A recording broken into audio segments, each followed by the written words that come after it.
Welcome to the channel students. तो आज हम इस वीडियो में सीखेंगे कि हमें एंटी लॉग को कैसे सोल्व आउट करना है। ठीक है, जैसे मान लीजिए कि हमारे पास है log of k is equals to x। अगर हमें k को सोल्व आउट करना हो तो हमारा k क्या बन जाता है, anti log of x। log इस तरफ जाकर क्या बनेगा, एंटी log ऑफ x। अब ये एंटी log होता क्या है, ठीक है, जैसे कि हमें इसके बारे में जानकारी होगी कि log का एक बेस होता है, ठीक है, जो कि हम मोस्टली यहाँ पर क्या यूज़ करते हैं, 10। तो जो भी उसका बेस होगा ना, तो एंटी लॉग का मतलब होता है बेस रेज टू पावर, जो भी यहाँ पर ब्रैकेट में है x। ठीक है, तो एंटी लॉग ऑफ x का मतलब क्या है, 10 रेज टू पावर x। जैसे मान लीजिए हमें सोल्व करना हो यहाँ पर एंटी लॉग ऑफ 1, तो वो क्या बन जाएगा, 10 रेज टू पावर 1। ठीक है, अगर हमें सोल्व करना हो एंटी लॉग ऑफ 4, तो वो बन जाएगा 10 रेज टू पावर 4। तो ऐसे हम एंटी लॉग को सोल्व कर सकते हैं। ये तो हो गया सिंपल। ठीक है, अब अगर हमें यूज़ करना हो एंटी लॉग टेबल, तो उसको हमने कैसे यूज़ करना है एंटी लॉग को सोल्व करने के लिए, कुछ एग्जांपल्स मैं उसके लिए यहाँ पर डिस्कस करता हूँ। उससे पहले आपको ये बात सीखनी है, अगर 10 की पावर मतलब अगर एंटी लॉग जो हमें सोल्व करना है उसकी वैल्यू यहाँ पर अंदर 0 से लेकर 1 के बीच है, ठीक है, 0 to 1 है, देन हमारा जो आंसर आएगा वो क्या आएगा, 1 से लेकर 10 के बीच आएगा। ठीक है, तो यहाँ से आपको आइडिया हो जाएगा कि क्या आप इसको सही सोल्व कर रहे हैं। ठीक है, एंड अगर यहाँ पर हुई जो एंटी लॉग को हमने सोल्व करना है उसकी वैल्यू 1 से लेकर 2 के बीच, तो आंसर हमारा होगा 10 to 100 के बीच। ऐसे ही आगे के आगे हम इसको लिख सकते हैं। तो ऑलवेज आपको एक बात यहाँ पर और याद रखनी है कि एंटी लॉग का आंसर ऑलवेज क्या होगा, पॉजिटिव आंसर हो। ठीक है, एंटी लॉग का आंसर हमेशा क्या रहने वाला है, पॉजिटिव ही सिर्फ रहने वाला है। ठीक है, इस बात के बारे में आपको ध्यान रखना होगा। ठीक है, तो अब हम कुछ एग्जांपल्स करते हैं जिसमें कि हम एंटी लॉग के टेबल को भी साथ में यूज़ करेंगे। ठीक है, तो हमारी सबसे पहली एग्जांपल है, मान लीजिए हमें सोल्व करना है एंटी लॉग ऑफ 6.2694। ठीक है, तो एंटी लॉग में एक सिंपल सा रूल है। ठीक है, आपको क्या करना है, जो भी वैल्यू डेसिमल से पहले है, जो भी वैल्यू है डेसिमल से पहले, वो हमारी डायरेक्ट बन जाएगी 10 रेज टू पावर। ठीक है, जो भी वैल्यू है, और इसकी वैल्यू जो भी डिजिट्स हैं डेसिमल के बाद, उनको हमें रीड करना होगा लॉग टेबल से। और यहाँ पर हम मैक्सिमम डेसिमल के बाद 4 डिजिट्स कोई वैल्यू को ही रीड कर सकते हैं, तो यहाँ पर मैक्सिमम 4 ही है। तो अब हम एंटी लॉग टेबल को यूज़ करते हैं। हमें सबसे पहले क्या वैल्यू यहाँ से देखनी पड़ेगी, हमें सबसे पहले यहाँ से वैल्यू देखनी पड़ेगी 0.26 के सामने। ठीक है, 0.26 और उसके बाद क्या है 9, 0.26 और 9 के अंडर हमें अब वैल्यू को देखना पड़ेगा कि क्या वैल्यू है वहाँ पर। ठीक है, तो हम यहाँ से, ये है एंटी लॉग का टेबल। सो 0.26 ये रही वैल्यू 0.26, इसके अंडर हमें देखना है 9 के अंडर। ये रहा ऊपर 0 1 2 3 4 5 6 7 8 9, 9 के अंडर और 0.26 के सामने कितनी वैल्यू है, 1858। कितनी वैल्यू है, 1858। ठीक है, तो वो हम यहाँ पर लिखते हैं 1858। ठीक है, ये हो गई हमारी वैल्यू। अब ये भी यूज़ हो गया 26 और आगे का भी यूज़ हो गया डिजिट, अब सिर्फ बचता है 4। अब इसी में आगे हमें मीन डिफरेंस जैसे हम ऐड करते हैं लॉग में, वैसे ही यहाँ पर है, ये था 26 का पॉइंट और 4 के सामने, अब 4 के अंडर आता है 2। ठीक है, तो हमें 2 इसमें ऐड करना होगा। ठीक है, तो 2 हम इसमें लास्ट डिजिट में ऐड करेंगे, ये जो आखिरी का 4 था उससे मिला है। ठीक है, इसको ऐड करेंगे, ये बन गया आपका 1860। अब यहाँ पर लिखेंगे 1860 और ऑलवेज आगे से सिर्फ एक डिजिट को स्किप कर हमें लगा देना है पॉइंट, ऑलवेज ऐसा ही करना है। तो इसको मैं आगे लिखूंगा वैसे 1.860 इंटू 10 रेज टू पावर 6। तो क्या आंसर बना, 1.860 इंटू 10 रेज टू पावर 6। ठीक है, काफ़ी सिंपल है। और एग्जाम्पल्स करते हैं। ठीक है, जितनी ज़्यादा एग्जांपल्स आप यहाँ पर देखेंगे उतना ही इजी आपको ये फील होगा। Anti log of 26.521। अब फिर से जो भी डेसिमल के आगे है वो हमारा बन गया 10⁻26 और बचता है 0.521। मतलब अब हमें यहाँ पर क्या देखना होगा, 0.52 और यहाँ पर 0 और 1 के नीचे क्या वैल्यू है। ठीक है, हमें ये वैल्यू भी यहाँ से देखनी पड़ेगी, 0.52 के सामने और ऊपर से 1 के नीचे। ठीक है, 52 यहाँ पर यूज़ है और 1 यहाँ पर यूज़ होगा।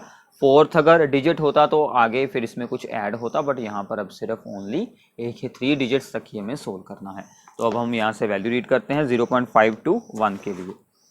सो 0.52 यहाँ पर होगा, दिस इज द 0.52। ठीक है, 0.52 और 0 1 के नीचे है 3319। ठीक है, 3319। तो हम यहाँ पर लिखते हैं वैल्यू 3319।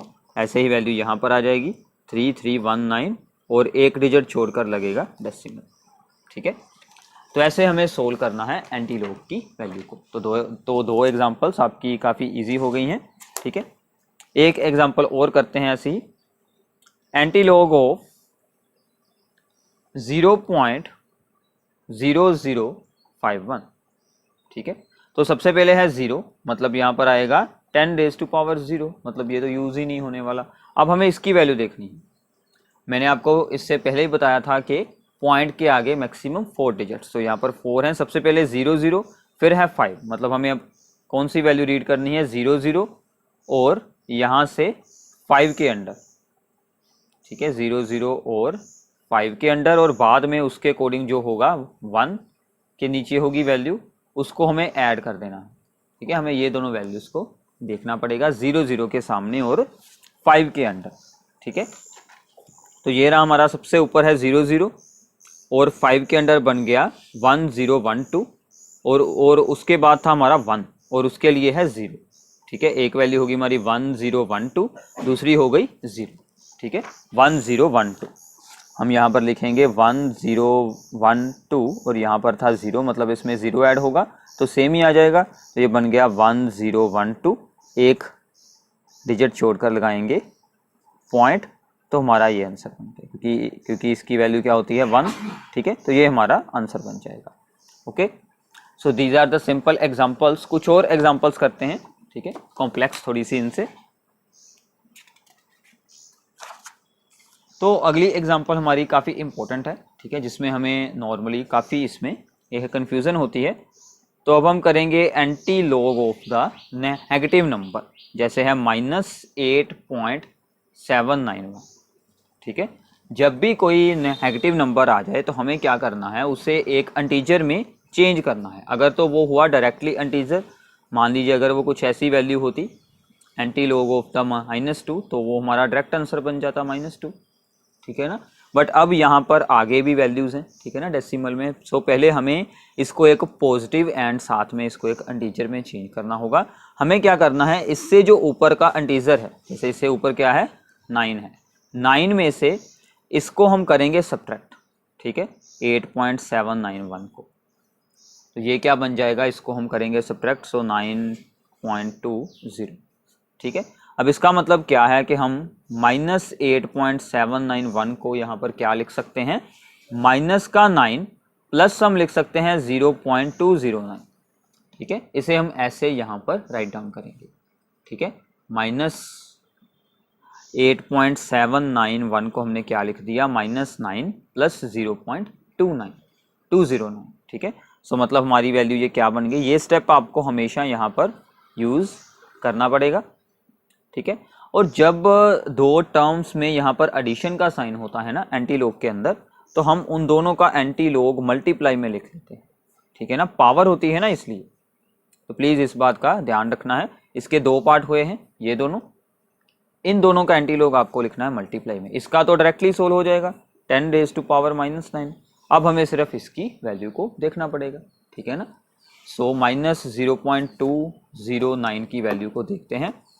माइनस 0.209 मतलब कि माइनस 20 और under the 9 that is the 1618, ठीक है 1618 ये वैल्यू आ जाएगी 1618 और एक को छोड़कर हम लगाएंगे डेसिमल पॉइंट, ठीक है। तो ऐसे आप सिंपली एंटीलॉग में किसी भी वैल्यू को सोल्व कर सकते हैं। इसके अलावा एक और एग्जांपल करते हैं जिसके साथ आपका ये भी कॉन्सेप्ट अच्छा हो जाएगा, ठीक है। एंटीलॉग ऑफ द माइनस 0.9812, मान लीजिए कुछ ऐसा हमें सोल्व करना है, तो फिर से वही है, इसके ऊपर का जो हमारे पास इंटीजर होगा वो होगा 1, ठीक है। 1 से हम इसको करेंगे सब्ट्रैक्ट 0.9812 को, तो इसके साथ पे लगा लेते हैं जीरोस, ठीक है 4 तक। इन दोनों को अब हमें यहाँ पर करना होगा सब्ट्रैक्ट, 1 में से हमने करना है सब्ट्रैक्ट 0.9812 को, ठीक है। तो वो हमें आंसर कुछ ऐसा मिल जाएगा 0.10188, ठीक है। तो मतलब क्या है, हम इसे क्या लिख सकते हैं, माइनस 0.9812 को -1 प्लस 0.0188, ठीक है ना। पॉजिटिव वैल्यू हमें साथ में चाहिए यहाँ पर, फिर ही हम एंटीलॉग को सोल्व करेंगे। So this becomes antilog of the -1 अलग और इनटू एंटीलॉग ऑफ 0.0188 अलग, ठीक है। इसका आंसर तो डायरेक्ट मिल जाएगा 10 रेज़ टू पावर -1। इसका आंसर अब हमें रीड करना होगा, पहले हम देखेंगे 01 को 0.01 के सामने और उसके आगे 8 के अंडर, ठीक है। वहाँ से अब हमें वैल्यू देखनी होगी और दूसरी तरफ भी हमें 8 के अंडर की जो भी वैल्यू होगी उसको इसमें ऐड करना होगा, ठीक है। तो ये दोनों वैल्यूज़ हमें रीड करनी है। 0.01 को देखते हैं, 0.01 ये रहा और हमें देखनी है 8 के अंडर, तो ये रहा 8 दैट इज़ 1042 और इसके आगे फिर से 8 के अंडर क्या है 2 है, ठीक है। तो 1042 एंड 2, सो ये वैल्यूज़ बन गई 1042 एंड यहाँ पर भी है 2। हम इन दोनों को ऐड करेंगे तो ये बन गया 1044, सो दिस बिकम्स 1.044। तो ऐसे आप एंटीलॉग को सोल्व कर सकते हैं। आई होप कि इस वीडियो में आपकी सभी टाइप की एग्जांपल्स हो गई हैं, ठीक है। तो फिर भी अगर आपको कोई भी प्रॉब्लम आती है एंटीलॉग की सॉल्विंग में तो आप हमसे पूछ सकते हैं नीचे कमेंट बॉक्स में, ठीक है। So thanks for watching this video. इसके अलावा आपको हमारे चैनल पर लॉगरिथम की एक कंप्लीट वीडियो मिल जाएगी और ये हो गई आज आपकी एंटीलॉग की वीडियो। तो आप उस वीडियो को भी ध्यान से सुने तो आपका लॉग एंड एंटीलॉग का कॉन्सेप्ट यहाँ पर क्लियर हो जाएगा। एंड सो एक बात और इसमें, अगर आपको अपने एंटीलॉग के आंसर को चेक करना है कि क्या वो हमारा आंसर ठीक है या फिर नहीं है, तो आप अपने मोबाइल्स पर भी एंटीलॉग को सोल्व कर सकते हैं। हमें सिंपली क्या करना है, हमें वहाँ पर करना होगा 10 रेज़ टू पावर सोल्व करनी है। जिसका भी आपको, जैसे मान लीजिए इसका एंटीलॉग करना है तो मुझे क्या सोल्व करना पड़ेगा, 10 रेज़ टू पावर ब्रैकेट में -0.9812, उसका मैं आंसर वहाँ पर चेक करूँगा। जैसे कि आप यहाँ से कैसे इसको सोल्व आउट कर सकते हैं, ठीक है। तो इसके लिए हम क्या करेंगे, सबसे पहले यहाँ पर लिखेंगे 10, हो गया 10। फिर यहाँ पर है रेज़ टू पावर का ऑप्शन, ये रहा x रेज़ टू पावर है y, ठीक है। तो इस ऑप्शन का यूज़ करेंगे हम, ठीक है। x रेज़ टू पावर हम करेंगे y, तो अपने आप यहाँ पर अगर तो ब्रैकेट स्टार्ट हो जाती है फिर भी ओके है, अगर नहीं स्टार्ट होती तो आपको ब्रैकेट यहाँ पर खुद यूज़ करनी है। हमें वैल्यू थी माइनस हो गया 0.9812, तो आपका ये आंसर आ जाएगा 0.1044, ठीक है। तो ये आपका आंसर बन जाएगा, यही हमारा यहाँ से आंसर बना था। ये अगर हम यूज़ करें तो पॉइंट इधर चला जाएगा। तो ऐसे आप अपने आंसर को रीचेक भी यहाँ से कर सकते हैं बाय यूजिंग द मोबाइल। तो प्लीज़ जब भी एंटीलॉग आए तो उससे जैसे हमने यहाँ पर सीखा है वैसे सोल्व करें, फिर अपने मोबाइल पर आंसर चेक करें। तो आप ऐसी और भी बहुत सारी एग्जांपल्स खुद बनाकर इसको और ज़्यादा प्रैक्टिस कर सकते हैं, ठीक है। Thanks for watching this video.